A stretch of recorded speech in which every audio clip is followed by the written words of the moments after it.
Hello everyone, আসসালামু আলাইকুম। আজকে আমি আপনাদের সাথে খুব সুন্দর একটি টপস ডিজাইন শেয়ার করব। আশা করি সম্পূর্ণ ভিডিওটি দেখবেন।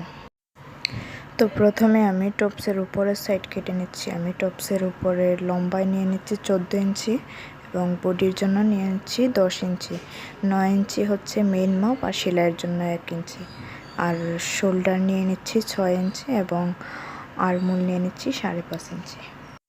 তো এখন আমি গলার কাটিং করার জন্য আমি গলার কাঁধ বরাবর নিয়ে নিচ্ছি 2 ইঞ্চি পরিমাণ এবং পিছনের গলা কাটিং করার জন্য আমি প্রথমে 3 ইঞ্চিতে লম্বায় 3 ইঞ্চিতে একটা দাগ দিয়ে তারপরে পিছনের গলাটা কাটিং করে নিচ্ছি। এই যে তারপরে আমি এক সাইডের কাপড় এক পার্ট সরিয়ে তারপরে আমি সামনের গলা কাটিং করব 4.5 ইঞ্চিতে একটা দাগ দিয়ে সামনের গলাটা কাটিং করে নেব। ভিডিওটি না টেনে সম্পূর্ণ দেখলেই বুঝতে পারবেন কিভাবে আমি জামাটা বানাচ্ছি। তো এখন আমি নিচের রাউন্ডটা আমি কেটে নেব। তো আমরা যেভাবে আমব্রেলা কাটিং ফ্রক বানাই নিচের রাউন্ডটা ঠিক সেইভাবেই আমরা কেটে নেব। তো এখন আমি রাউন্ডটির পিছনের সাইড লম্বা নিয়েছি 25 ইঞ্চি এবং সামনের সাইড লম্বা নিয়েছি 22 ইঞ্চি। এটা পিছনের সাইড হবে একটু ঘের আর সামনের সাইড একটু শর্ট হবে। তো এখন আমি টপসের সামনের গলায় কুচি দেব, সেজন্য আমি 2 ইঞ্চি পাশ বরাবর একটা কাপড় কেটে নিচ্ছি আমি। আর কাপড়টির লম্বা আপনারা আপনাদের ইচ্ছা অনুযায়ী নিতে পারেন। আমিও একটু বেশি লম্বা করে নিয়েছি। আমি জামার গলায় কুচিগুলো একটু ঘন করে দিয়েছি। আপনারা চাইলে একটু পাতলা করেও দিতে পারেন, আবার ঘন করেও দিতে পারেন। ঘন করে দিলে জামার গলাটা দেখতে সুন্দর লাগে।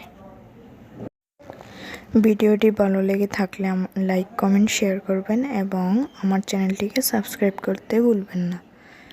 তো এখন কুচিগুলো লাগানো হয়ে গেছে।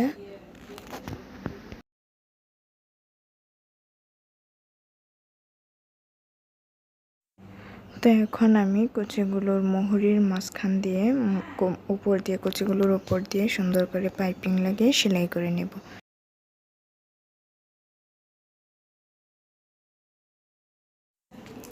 তো সুন্দরভাবে পাইপিং লাগিয়ে পাইপিংটাকে আমি উল্টা দিকে সেলাই করে নিয়েছি।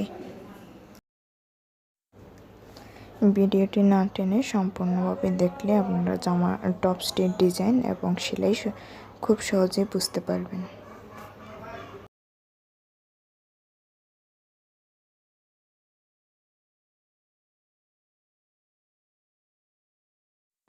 তো এখন সেমভাবে আমি জামাটির ব্যাক সাইডে আমি পাইপিং লাগিয়ে নিয়েছি গলার মধ্যে।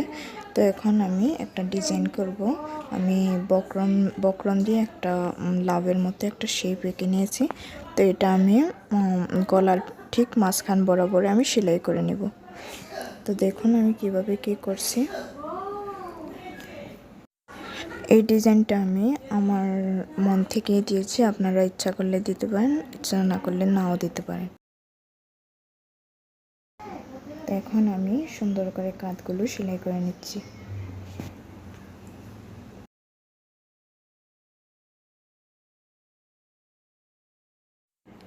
তো কাঁধ সেলাই করা হয়ে গেছে। তো এখন আমি জামার হাতাটা লাগিয়ে নেব। আমি এইভাবে জামার হাতা লাগাই, আপনারা আপনাদের যেভাবে সুবিধা হয় সেভাবেই লাগাতে পারেন। হাতার ডিজাইনটি আমি আমার ভিডিওর ডেসক্রিপশনে লিংক দিয়ে দেব, আপনারা চাইলে দেখে নিতে পারেন। তো এখন দেখুন হাতাটা সেলাই করা হয়ে গেছে। তো এখন আমি নিচের রাউন্ডটার সাথে আমার জামার বডি আমি অ্যাটাচ করে নিচ্ছি। অ্যাটাচ করা হয়ে গেছে। তো এখন আমি জামার মোহরি সেলাই করে নেব, টপসটির মোহরি সেলাই করে নেব। সেলাই করা হয়ে গেছে। দেখুন আমার জামার ফাইনাল লুক। ভিডিওটি ভালো লেগে থাকলে লাইক কমেন্ট শেয়ার করবেন। আল্লাহ হাফিজ।